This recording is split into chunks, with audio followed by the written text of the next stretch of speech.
Every time you change your oil, you're either saving your engine or slowly killing it. There's no in between. I've watched engines with 70,000 miles sound tired, and engines with 400,000 miles run smooth, all because of what happened before the oil drain. Do this before every oil change and your engine will never die. Watch to the end, because the bonus tip will change how you maintain your engine forever. Step 1. Warm up the engine. Before you drain a single drop of oil, you want the engine a little warm. Not hot, not cold, just warm enough so the oil moves. Cold oil sits thick in the bottom of the pan like syrup. It clings to the walls. It doesn't want to drain. And when you do an oil change like that, you leave old, dirty oil behind. But on the other hand, if the engine's too hot, you're going to burn yourself the moment you touch the drain plug. I've seen folks blister their hands because they drove in, shut the engine off, and went straight under the car. Don't do that. Here's what to do. Start the engine and let it idle for 2 to 4 minutes. That's it. No revving, no driving around the block. Just let it sit and warm itself up. You'll notice the valve cover gets warm to the touch, but not so hot that you jerk your hand away. That's the sweet spot.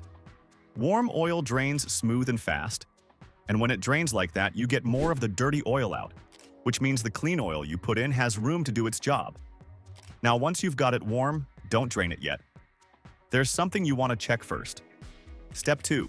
Check for oil leaks before draining. Now that the engine's warm, pop the hood and take a slow look around. Not a quick glance, a slow look. You're checking for any sign of oil leaks. Because here's the thing. If the engine is losing oil between changes, that's not normal aging. That's a problem trying to get your attention. Start at the valve cover. Look around the edges where the gasket sits. If you see wet oil or grime stuck to oil, that's a leak beginning. Then move down the front of the engine where the timing cover is. A little shine or dampness there can tell you the seal is weeping. Follow the block down to the oil pan. Check the pan gasket. And take a real look at the drain plug area. If it's always wet, the washer may be crushed or the plug threads are worn. Don't forget the backside of the engine. Use a flashlight. If the rear main seal is leaking, you'll see oil on the bottom of the transmission bell housing. That's a bigger job, but it's better to know than to pretend all is fine. And here's why this step matters. If you drain the oil and ignore leaks, you'll be topping up oil every week while the engine starves in places that need lubrication. Engines die like that, slowly and quietly. Once you've checked for leaks, now you can move to something most drivers never do. Step 3. Inspect the oil level and condition. Before you drain anything, pull the dipstick. This tells you the story of how your engine has been living since the last oil change. Wipe it clean, slide it back in, then pull it again and look close. First thing you check is the level. Is it right at the top mark, a little below, or is it way down at the bottom? If it's low, the engine is either burning oil, leaking it, or both. And if you keep driving like that, the top end of the engine runs dry first. The cam, the lifters, the timing components. That's where wear starts fast. Now look at the color. Fresh oil is light amber. Used oil should be darker, sure, but it shouldn't look like thick black tar. If it's pitch black and smells burnt, the oil has been overheated or run too long. That means it wasn't protecting things the way it should have. Then rub a tiny drop between your fingers. It should feel smooth. If it feels gritty, like a faint sand texture, that's metal or carbon in suspension. That's wear. That's parts grinding. This is the moment where you see what the engine's been going through instead of guessing. Now that you've checked the oil itself, it's time to clean up the spots most people skip. Step 4. Clean the area around the oil filler cap and drain plug. This is one of those steps that most folks skip because they think it doesn't matter. But it does. It matters a lot. You want the top of the engine and the bottom of the engine clean before you open anything. Start up top, take a rag and wipe around the oil filler cap. Get the dust, sand, and grit out of there. If dirt falls into the engine when you open that cap, it doesn't just burn off. It gets carried through the oil system. And once abrasive grit gets into the oil passages, it scratches the cam journals, lifters, and bearings. That's how engines start ticking, tapping, and wearing out long before their time. Now slide under the car. Look at the drain plug area and the oil pan. Wipe it down. If it's caked with grime, Use a little brake cleaner or degreaser on a rag.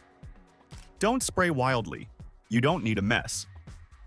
You just want a clean surface so no dirt falls in when the plug comes out. And there's another reason for cleaning. When the surface is clean, you can see leaks later. Clean before, drain, then look again. It tells you what's new and what's old. Alright. Once everything is clean, don't drain the oil just yet. There's a small move you want to make first that makes the whole process smoother. Step 5. Loosen the oil filler cap and dipstick before draining. Here's a step almost nobody talks about, but it makes the whole oil change easier and cleaner. Before you crack the drain plug loose, go back up top and loosen the oil filler cap. Don't take it all the way off. Just break it loose so air can move. Then pull the dipstick up about an inch. You're not removing it, you're just giving the crankcase a little breathing room. Why do this? Because when oil drains, it needs to replace the volume it's losing with air. If the engine is sealed tight, cap tight, dipstick sealed, the oil drains slow and uneven. You'll see it glug, glug, glug, like a gas can with no vent. And that means you're leaving old oil behind in little pockets. But when you let air flow through the top, the oil comes out smooth, steady, and completely. More of the dirty oil leaves, so more fresh oil can get in and do its work. Also, loosening the filler cap lets you check for any signs of moisture under the cap. That milky, light tan goo. That's coolant mixing with oil. If you see that, don't ignore it. That's a sign of a failing head gasket or condensation from very short trips only. Once that cap is loose and the dipstick is cracked, now the system is ready for a clean drain. But before you reach for the drain plug, there's a step that's critical, and most people do it backward. Step 6. Remove the fill plug first. Now, this is a big one, and it's something I've watched people get wrong for decades. Before you pull the drain plug and let all the oil out, make sure the fill plug can actually come off. That means the cap up top and the filler opening on the engine or transmission, depending on what you're working on. Because here's the problem. Once you drain the oil, you're committed.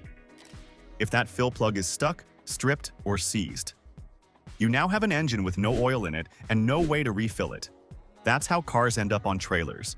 That's how engines get cooked, because someone said, I'll loosen it later. Don't take that gamble. Put your wrench on the fill plug first. Make sure it turns. Make sure the threads feel healthy. Make sure you can remove it and put it back on smoothly. If it feels rough or gritty, clean the threads and maybe replace the washer while you're at it. The point is simple. You always confirm you can fill before you drain. Once that fill plug is good to go, now you're safe to move on. And as the oil drains, there's something very important you need to look for in that old oil. Step 7. Check for metal shavings in the old oil. When the oil starts draining, don't just walk away and let it drip. You want to watch it. That stream of oil is telling you what's happening inside the engine where your eyes can't see. Let the oil drain into a clean drain pan. Then take a good look at the surface of the oil while it settles. If you see shiny flakes floating or settling at the bottom, that's metal.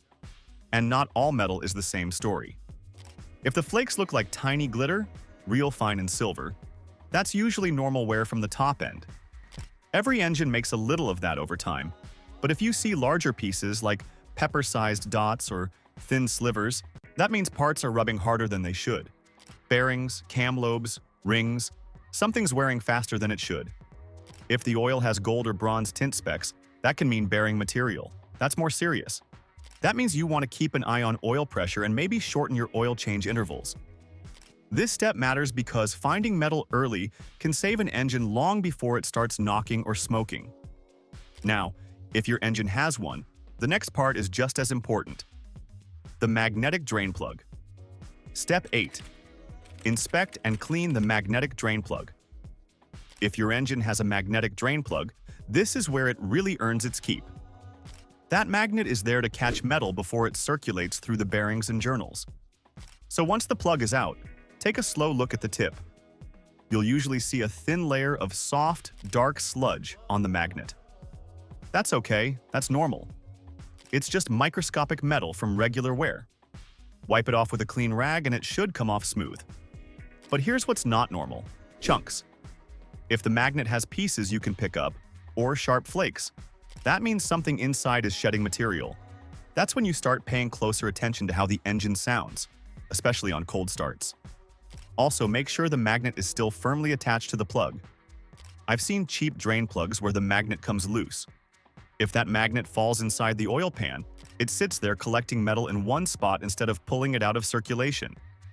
Once the plug is clean, check the washer or O-ring. If it's crushed or cracked, replace it. That tiny seal is what keeps your engine from leaking. Now that the plug is clean, you're ready for the new filter. And there's a right way to do that too. Step 9. Pre-fill and lubricate the new oil filter. This is one of those small steps that makes a big difference in how your engine starts up after the oil change. If your engine uses a spin-on filter, the kind that looks like a small metal can, you'll want to pre-fill it before installing. Not all engines allow this, especially those with sideways or upside-down filters, but when you can, you should. Fill the filter about halfway with fresh oil. Then take a little bit of that clean oil and rub it around the rubber gasket on top of the filter. That gasket needs to be soft and oiled so it seals evenly and doesn't tear when you tighten it. A dry gasket can grab, twist, and leak later. Why pre-fill? Because when you start the engine the first time, the oil pump doesn't have to work dry to fill the filter. That means less pressure drop and less wear on the bearings during startup, which is when most engine wear actually happens. When you install the filter, tighten it by hand. No wrenches. Just hand tight, firm, and snug. Over-tightening can damage the gasket. Now that the filter's ready, it's time to make sure the oil you're about to put in is the right stuff. Step 10. Double-check the oil type and amount. Before you pour a single drop of fresh oil into the engine, take 10 seconds to double-check the oil you bought. I know, you might think you grabbed the right one. But people grab the wrong oil all the time. Same brand, same bottle, but the wrong weight or wrong specification. Look right at the label. You'll see something like 0W20, 5W30, or 10W40. That number matters. That's how the oil flows when it's cold and when it's hot. Using the wrong one can make your engine run louder, thinner, heavier, or just plain wrong. Always follow the vehicle spec, not what somebody else used, not what was on sale. Then look at the amount needed. Some engines take 4 quarts, some take 5, some take 8. Big V8s with external coolers can take even more. Check the owner's manual or the underhood sticker. If you don't have either, look it up using your exact engine, not just the model. And here's the key. Don't just dump all the oil in at once. Start by filling about 3/4 of the total amount. Then you'll top off slowly later, once the engine has run and the oil filter has filled. And while we're talking about oil weights, if you've ever stood in the store aisle wondering whether 0W20 or 5W30 is better for your engine, I already broke that down in detail. We tested it, real world. No guesses, no myths. So if you want to understand the why behind your oil choice, not just follow the label, go check out that video after this one. The link is right above. Now that the right oil is in your hands, let's talk about something most people ignore once they finish the job. Cleanliness. It's part of doing the job right. Step 11. Clean the drain pan and tools. Once the oil is in and the filter's on, don't pack up yet. Take a minute to clean your tools and drain pan. This is one of those habits that separates someone who just changes oil from someone who actually takes care of their engine. Start with the drain pan. After you pour the old oil into a recycling jug, there's always a thin film left behind. Wipe it out with a shop towel. Get the edges, get the bottom. If there's sludge or metal flakes stuck in there, you want that gone. Because next time you drain oil, you want to be able to see what's new and what's old. A dirty pan hides problems. Then look at your socket, wrench, filter tool, whatever you used. Wipe the oil off. Oil attracts dust, and dust is just grinding compound waiting to happen. Clean tools mean clean work. This also gives you a quick chance to notice if anything's worn or damaged, like a cracked drain plug washer or a rounded socket. A clean workspace keeps mistakes from happening later. And now that you've taken care of the tools, you're already under the hood. So take advantage of it. There are other fluids right there that need attention too. Step 12. Inspect other fluids and filters while you're there. You're already under the hood, the car's up, and your hands are in the groove. This is the perfect time to check the other fluids, because they matter just as much as the oil. A lot of engines die early not because of the oil, but because something else was ignored. Start with the coolant. Look at the level in the reservoir. It should be between the marks. If it's low, don't just top it off. Ask yourself why it's low. Coolant doesn't just vanish. Then check the brake fluid. It should be clear or lightly yellow. If it's dark and brown, it's old and full of moisture. Old brake fluid can boil under hard braking and cause the pedal to go soft. Easy to ignore until the day you need it. Next, power steering fluid if your car still uses it. If it's low or foamy, that's a leak or air in the system. Now take a look at your air filter. If it's dark, clogged, or full of leaves, it's time to replace it. A dirty filter hurts fuel economy and power. These little checks only take a few minutes, but they keep the car healthy between services. Now, once everything looks good under the hood, there's one last thing inside the car that people forget every single time. Step 13.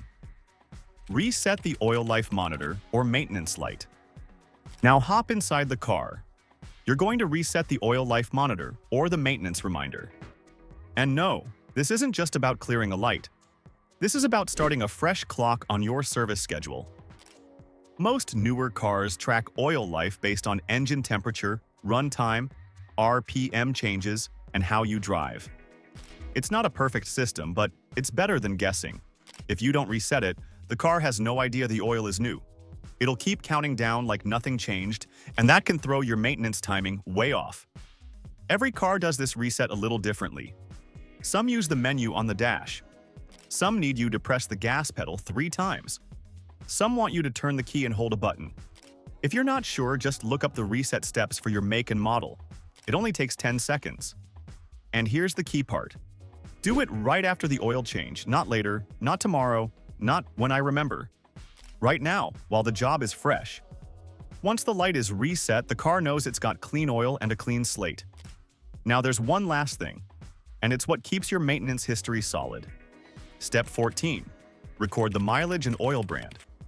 This is the step almost nobody does, but the people whose engines last 300,000, 400,000, even 500,000 miles? They do this every single time.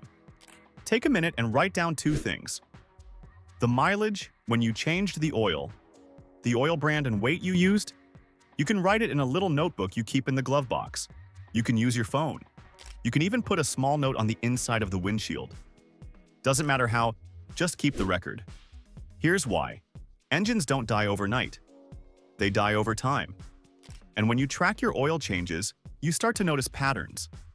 Maybe you had to add half a quart between changes this time. Maybe the oil darkened faster than usual. Maybe you switched brands and the engine runs quieter now. When you track things, you catch changes early. Early means cheap fixes. Late means expensive repairs. And if you ever sell the car, service records are the difference between someone trusting you and someone walking away. A well-kept record says, this engine was cared for. Now that the job is fully done, wiped down and logged, let's bring it home, And that's it. Simple steps, done right, that keep your engine alive for the long run. If you found this helpful, go ahead and like, share, and subscribe. We drop new videos every week to help you take better care of your car and your wallet. Click the link below.